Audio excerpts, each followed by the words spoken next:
Hi friends, എല്ലാവർക്കും ഞങ്ങളുടെ ചാനലിലേക്ക് സ്വാഗതം. ഇന്ന് ഞങ്ങൾ വന്നിരിക്കുന്നത് പുതിയ ട്രാഫിക് പരിഷ്കാരങ്ങൾ ഇന്ന് മുതൽ അല്ലെങ്കിൽ ഈ ദിവസം തന്നെ നിലവിൽ വന്നിട്ടുണ്ട്. അപ്പോൾ അതുമായി ബന്ധപ്പെട്ട് എല്ലാവർക്കും ഉള്ള കുറേ സംശയങ്ങളാണ്. പുതിയ AI ക്യാമറകൾ, ആർട്ടിഫിഷ്യൽ ഇൻ്റലിജൻസോടുകൂടി വർക്ക് ചെയ്യുന്ന ക്യാമറകളിൽ പല രീതിയിലുള്ള ഫൈനുകൾ ഇംപ്ലിമെൻ്റ് ചെയ്തിട്ടുണ്ട്. അപ്പോൾ ആ ഫൈനുകൾ എത്തരത്തിലാണ് പ്രവർത്തിക്കുന്നത്? പ്രത്യേകിച്ച് എല്ലാവരുടെയും സംശയമാണ്, ഇരുചക്ര വാഹനങ്ങളിൽ കുട്ടികളെ കൊണ്ടുപോകുമ്പോൾ ഫൈൻ അടിക്കുമോ, രണ്ടുപേരും ഒരു കുട്ടിയുമായിട്ട് പോകുമ്പോൾ ഫൈൻ അടിക്കുമോ എന്നുള്ള ഒത്തിരി സംശയങ്ങൾ. അതുപോലെ കാറിൻ്റെ സീറ്റ് ബെൽറ്റ് ധരിക്കാതിരുന്നു കഴിഞ്ഞാൽ, ഫ്രണ്ടിലുള്ള ഒരു സീറ്റ് ബെൽറ്റ് ധരിക്കാതിരുന്നാൽ ഫൈൻ അടിക്കുമോ, അതുപോലെ ബാക്കിലുള്ള ഒരു സീറ്റ് ബെൽറ്റ് ധരിച്ചില്ലെങ്കിൽ ഫൈൻ അടിക്കുമോ എന്നുള്ള ഒത്തിരി സംശയങ്ങൾ. അപ്പോൾ അതിനുള്ള ഒരു വിദഗ്ധമായിട്ടുള്ള റിപ്പോർട്ട് ലഭിച്ചതിനെ തുടർന്നുള്ള വീഡിയോ ആണ് ഞങ്ങളിപ്പോൾ ചെയ്യുന്നത്. അപ്പോൾ വീഡിയോ തുടക്കം മുതൽ അവസാനം വരെ കേൾക്കാൻ ശ്രദ്ധിക്കുക, എങ്കിലേ ഇതുമായി ബന്ധപ്പെട്ട എല്ലാ ഡീറ്റെയിൽസും നമുക്ക് അറിയാൻ സാധിക്കുകയുള്ളൂ. അപ്പോൾ ഒരു വീഡിയോ ഇഷ്ടപ്പെട്ടാൽ ലൈക്ക് ചെയ്യുക, വീഡിയോ ഇഷ്ടപ്പെട്ടില്ലെങ്കിൽ ഡിസ്ലൈക്ക് ചെയ്യുക. നിങ്ങളുടെ അഭിപ്രായങ്ങളും നിർദ്ദേശങ്ങളും കമൻറ്റുകളായി അറിയിക്കുക. അപ്പോൾ നിങ്ങളുടെ കുട്ടികൾക്ക് നിങ്ങളുടെ കൂട്ടുകാർക്ക് ഈ വിവരങ്ങൾ ഷെയർ ചെയ്യാനും മറക്കരുത്, എങ്കിലേ അവർക്കും ഇതിനെ പറ്റിയുള്ള കാര്യങ്ങൾ അറിയാൻ പറ്റുള്ളൂ.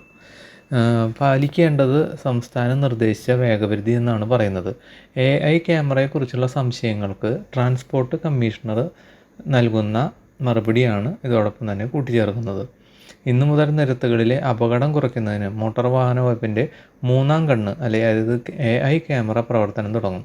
നിർമ്മിത ബുദ്ധിയായ ആർട്ടിഫിഷ്യൽ ഇൻ്റലിജൻസ് AI പ്രവർത്തിക്കുന്ന ക്യാമറകൾ സംസ്ഥാനത്ത് 725 കേന്ദ്രങ്ങളിലാണ് സ്ഥാപിച്ചിരിക്കുന്നത്. ഇവയ്ക്ക് പുറമെ സംസ്ഥാനത്ത് വിവിധ ഭാഗങ്ങളിൽ 4 മൊബൈൽ ക്യാമറ യൂണിറ്റുകളുമുണ്ട്. AI ക്യാമറയെക്കുറിച്ചുള്ള പൊതുവായ സംശയങ്ങൾക്കുള്ള മറുപടികളാണ് ഇവിടെ പറയാൻ പോകുന്നത്. പലരുടെയും സംശയമാണ്, എത്ര ചിത്രങ്ങൾ വരെ ഈ ക്യാമറയിൽ പകർത്തും, അതുപോലെ ഇത് എത്ര നാളൊക്കെ സൂക്ഷിക്കുന്നൊക്കെ. അതിനെപ്പറ്റി പറഞ്ഞിരിക്കുന്നത്, എത്ര ചിത്രങ്ങൾ വേണമെങ്കിലും ഇതിൽ പകർത്താനും ആവശ്യമുള്ളിടത്തോളം കാലം ഉപയോഗിക്കാനും സൂക്ഷിക്കുവാനും ബാക്കപ്പ് എടുത്ത് വയ്ക്കാനും ഒക്കെ സാധിക്കുന്നതാണ് ഈ ക്യാമറ എന്നാണ് പറയുന്നത്. അതുപോലെ തന്നെ ഒരുവിധം എല്ലാവരുടെയും ഒരു സംശയമാണ്, ഇരുചക്ര വാഹനങ്ങളിൽ കുടുംബത്തോടൊപ്പം യാത്ര ചെയ്യുന്നവർക്ക് കുട്ടികളെ കൊണ്ടുപോകാമോ എന്നുള്ളത്. കാര്യം അങ്ങനെയൊക്കെ നമുക്ക് സംസാരിക്കാമെന്നുണ്ടെങ്കിലും ഇതിലേറ്റവും പ്രധാനം സേഫ്റ്റി ഫസ്റ്റ് എന്നുള്ളതാണ്. നമ്മൾ ഒത്തിരി ആളുകളായിട്ട് പോകാനുള്ള വാഹനമല്ല സ്കൂട്ടർ അല്ലെങ്കിൽ ബൈക്ക് എന്ന് പറയുന്നത്, 2 പേർക്കുള്ളതാണ്. കൂടുതൽ ആളുകളായിട്ട് പോകുമ്പോൾ അപകടത്തിനുള്ള സാധ്യതകളും കൂടുതലാണ്. അപ്പോൾ നമ്മുടെ സേഫ്റ്റിയും കൂടി നമ്മൾ നോക്കണം, നിയമം എന്നതിനേക്കാൾ ഉപരി. അതുകൊണ്ട് തന്നെ ഇതിൽ പറഞ്ഞിരിക്കുന്നത്, ഇരുചക്ര വാഹനങ്ങളിൽ 2 പേരിൽ കൂടുതലാണെങ്കിൽ തീർച്ചയായും AI ക്യാമറ ചിത്രമെടുക്കും.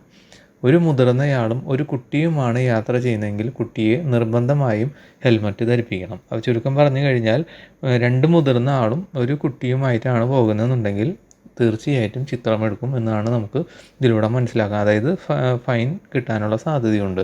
അതുപോലെ ഒരു മുതിർന്ന ആളും ഒരു കുട്ടിയാണെങ്കിൽ ആ കുട്ടിക്ക് ഹെൽമറ്റ് ഇല്ലെങ്കിലും ഫൈൻ കിട്ടാനുള്ള സാധ്യതയുണ്ട്. അതുപോലെ മറ്റുള്ള കുറേ ആളുകളുടെ ഒരു സംശയമാണ്, കാറിൻ്റെ പിൻ സീറ്റിൽ സീറ്റ് ബെൽറ്റ് ധരിക്കാതെ യാത്ര ചെയ്തു കഴിഞ്ഞാൽ ക്യാമറ പിടികൂടുമോ എന്നുള്ളത്. ആദ്യഘട്ടത്തിൽ പിൻ സീറ്റിൽ യാത്ര ചെയ്യുന്നവർ സീറ്റ് ബെൽറ്റ് ധരിച്ചിട്ടുണ്ടോ എന്ന് പരിശോധിക്കുന്നില്ല എന്നാണ് ഇതിലൂടെ അറിയാൻ സാധിച്ചത്. അതുപോലെ വാഹനം ഓടിക്കുന്നതിനിടയിൽ കൈകൊണ്ട് ചെവിയിൽ പിടിച്ചാലും മൊബൈൽ ഉപയോഗിക്കുകയാണെന്ന് ക്യാമറ തെറ്റിദ്ധരിക്കുമോ എന്നുള്ള ഒരു ചോദ്യം കൂടി ഇതോടൊപ്പം തന്നെ കൂട്ടിച്ചേർക്കുന്നുണ്ട്. പ്രധാനമായി ഹെൽമറ്റും സീറ്റ് ബെൽറ്റും ധരിക്കാതിരിക്കുമ്പോഴാണ് AI ക്യാമറ ദൃശ്യം പകർത്തുക. കൈ ചെവിയിൽ പിടിച്ചതുകൊണ്ട് മൊബൈൽ ഉപയോഗം റിപ്പോർട്ട് ചെയ്യില്ല. നിലവിൽ കാറുകളിലെ ഹാൻഡ്സ് ഫ്രീ സൗകര്യം ഉപയോഗിക്കുന്നത് കണ്ടെത്താൻ സംവിധാനമില്ല. ഡ്രൈവിങ്ങിനിടയിൽ ഫോൺ ഉപയോഗിക്കുന്നത് ശ്രദ്ധ നഷ്ടപ്പെടാൻ ഇടയാക്കുമെന്നതിനാൽ അത് ചെയ്യാതിരിക്കുകയാണ് നല്ലത്. കറുത്ത വസ്ത്രം ധരിക്കുമ്പോഴും സ്ത്രീകൾ ഷോൾ ധരിക്കുമ്പോഴും ക്യാമറയിൽ സീറ്റ് ബെൽറ്റ് പതിയുമോ എന്നുള്ളതാണ് ചോദ്യം. അപ്പോൾ സീറ്റ് ബെൽറ്റ് ധരിച്ചിട്ടുണ്ട്, കറുത്ത വസ്ത്രമാണ് ധരിച്ചിട്ടുണ്ടെങ്കിൽ ക്യാമറ ചിത്രം എടുത്തു കഴിഞ്ഞാൽ അത് ഫൈനായി മാറുമോ എന്നുള്ളത് ഒരു ചോദ്യമാണ്. അതിന് നൽകിയിരിക്കുന്ന ഉത്തരം, ഏത് വസ്ത്രം ധരിച്ചാലും സീറ്റ് ബെൽറ്റ് കണ്ടെത്താമെന്നാണ് പറഞ്ഞിരിക്കുന്നത്. പല എക്സ്പോഷറിലാണ് ചിത്രങ്ങൾ പകർത്തുന്നത്. അവ സൂക്ഷ്മമായി പരിശോധിച്ചാൽ സീറ്റ് ബെൽറ്റ് ധരിച്ചിട്ടുണ്ടോ എന്ന് കൃത്യമായി അറിയാമെന്നാണ് പറയുന്നത്. അതുപോലെ ലൈൻ ട്രാഫിക് പരിശോധനയ്ക്ക് AI ക്യാമറ ഉപയോഗിക്കുമോ? ലൈൻ ട്രാഫിക് പരിശോധനയ്ക്കും AI ക്യാമറകൾ ഉപയോഗിക്കുമെങ്കിലും ആദ്യഘട്ടത്തിൽ ഉൾപ്പെടുത്തിയിട്ടില്ല എന്നാണ് പറയുന്നത്. അപ്പോൾ എപ്പോൾ വേണമെങ്കിലും വരാവുന്നതാണ്. AI ക്യാമറകളിലെ ദൃശ്യങ്ങൾ പോലീസ് ഉൾപ്പെടെ മറ്റ് ഏജൻസികൾക്ക് കൈമാറുമോ എന്നാണ് ചോദിക്കുന്നത്. മറ്റ് ഏജൻസികൾക്ക് ആവശ്യമെങ്കിൽ ദൃശ്യങ്ങൾ പരസ്പരം പങ്കുവയ്ക്കാൻ തീരുമാനമായിട്ടുണ്ട്. നിരീക്ഷണ ക്യാമറ അല്ലാത്തതിനാൽ കുറ്റകൃത്യങ്ങൾ നടത്തിയ ശേഷം പോകുന്നവരെ പിന്തുടരാൻ AI ക്യാമറയ്ക്ക് കഴിയില്ല. വീഡിയോ റെക്കോർഡിംഗ് സൗകര്യമില്ല. ട്രാഫിക് നിയമ ലംഘനങ്ങൾ മാത്രം പിടികൂടാൻ ഉദ്ദേശിച്ചിട്ടുള്ളതാണ് ഈ ക്യാമറകൾ എന്നാണ് പറഞ്ഞിരിക്കുന്നത്. പിഴ ഈടാക്കാൻ സർക്കാരിൻ്റെ വരുമാനം വർദ്ധിപ്പിക്കുകയാണോ AI ക്യാമറകളുടെ ലക്ഷ്യമെന്ന് പലരും ഇതോടൊപ്പം തന്നെ കൂട്ടിച്ചേർത്തിട്ടുണ്ട്. അപ്പോൾ അതിന് നൽകുന്നൊരു മറുപടി, പിഴ ഈടാക്കാനല്ല, ജനങ്ങളെ സുരക്ഷിതരാക്കാനായിട്ടാണ് AI ക്യാമറകളുടെ ലക്ഷ്യം. എവിടേക്കെയോ ക്യാമറ ഉണ്ടെന്ന വിവരം പുറത്തുവിടാൻ ഞങ്ങൾ തയ്യാറാണ്. അവിടെ എത്തുമ്പോഴെങ്കിലും നിയമം പാലിക്കാൻ എല്ലാവരും തയ്യാറാകുമല്ലോ. പിഴ ഈടാക്കുന്നത് അവബോധം സൃഷ്ടിക്കാനാണ്. പിഴ നൽകേണ്ടി വരാത്ത ഒരു കാലമാണ് വകുപ്പിൻ്റെ സ്വപ്നമെന്നാണ് ഇതോടൊപ്പം തന്നെ കൂട്ടിച്ചേർക്കുന്നത്. എത്ര നിയമ ലംഘനങ്ങൾ ഒരു ദിവസം പിടികൂടാം? അപ്പോൾ കുറച്ച് പേരുടെ സംശയമാണ്, ഒരു ക്യാമറ ഒരു ദിവസം അടിച്ചു കഴിഞ്ഞാൽ പിന്നെ വേറെ ക്യാമറകൾ വീണ്ടും നമുക്കില്ല അല്ലെങ്കിൽ ഫൈനുകൾ കിട്ടാൻ സാധ്യതയുണ്ടോ? പരീക്ഷണാടിസ്ഥാനത്തിൽ AI ക്യാമറകൾ പ്രവർത്തിപ്പിച്ചപ്പോൾ തിരുവനന്തപുരം ജില്ലയിലെ 81 ക്യാമറകളിൽ നിന്ന് മാത്രം 1,00,000-ഓളം നിയമലംഘനങ്ങൾ ഒരു ദിവസം റിപ്പോർട്ട് ചെയ്യുന്നുണ്ട്. സംസ്ഥാനത്തെ ആകെ കണക്കെടുത്താൽ പലയിടങ്ങളിലും രാത്രിയും പകലും ഒരേ നിലവാരമുള്ള ദൃശ്യങ്ങൾ ലഭിക്കുന്ന ക്യാമറയാണ്. രാത്രി ഇൻഫ്രാറെഡ് ഫ്ലാഷ് ഉപയോഗിച്ച് വളരെ വ്യക്തമായ ദൃശ്യം പകർത്താം. സീറ്റ് ബെൽറ്റ്, ഹെൽമെറ്റ് എന്നിവ ധരിക്കാത്തവർ, 2-ലധികം യാത്രക്കാരെ കയറ്റി ഇരുചക്ര വാഹനങ്ങൾ, അനധികൃത പാർക്കിംഗ്, അമിത വേഗം, സിഗ്നലുകളുള്ള ജംഗ്ഷനിൽ ചുവന്ന ലൈറ്റ് മറികടന്നു പോകുന്നത്, ഡ്രൈവിങ്ങിനിടയിലെ മൊബൈൽ ഫോൺ ഉപയോഗം തുടങ്ങിയ നിയമലംഘനങ്ങളാണ് തുടക്കത്തിൽ പിടികൂടുക.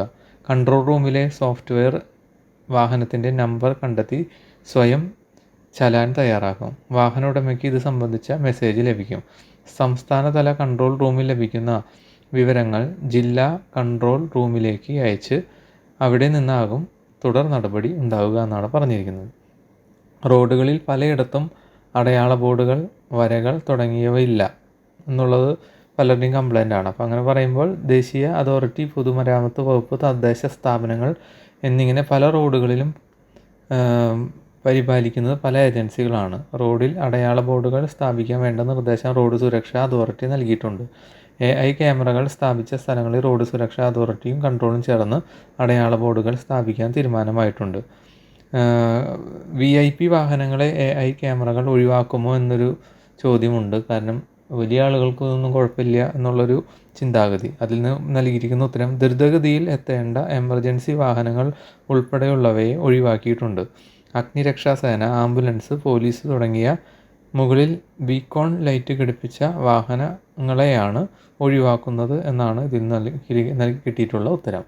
അപ്പോൾ ഇത്തരത്തിലുള്ള കാര്യങ്ങളാണ് ഇതിൽ നിന്ന് നമുക്ക് മനസ്സിലാകുന്നത്. എല്ലാവർക്കും മനസ്സിലായി എന്ന് കരുതുന്നു.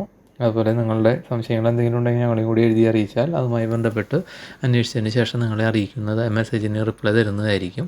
എല്ലാവർക്കും മനസ്സിലായിരുന്നു കരുതുന്നു. ഞങ്ങളുടെ വീഡിയോ ഇഷ്ടപ്പെട്ടെന്ന് കരുതുന്നു. വീഡിയോ ഇഷ്ടപ്പെട്ടാൽ ലൈക്ക് ചെയ്യുക, വീഡിയോ ഇഷ്ടപ്പെട്ടില്ലെങ്കിൽ ഡിസ്ലൈക്ക് ചെയ്യുക. നിങ്ങളുടെ അഭിപ്രായങ്ങളും നിർദ്ദേശങ്ങളും കമൻറ്റുകളായി അറിയിക്കുക. അതുപോലെ നിങ്ങളുടെ കൂട്ടുകാരിലേക്ക് വിവരങ്ങൾ എത്തിക്കുവാനായിട്ട് ഷെയർ ചെയ്യാൻ മറക്കരുത്. എങ്കിൽ നമുക്ക് മറ്റൊരു വീഡിയോയിൽ കാണാം. ബായ്.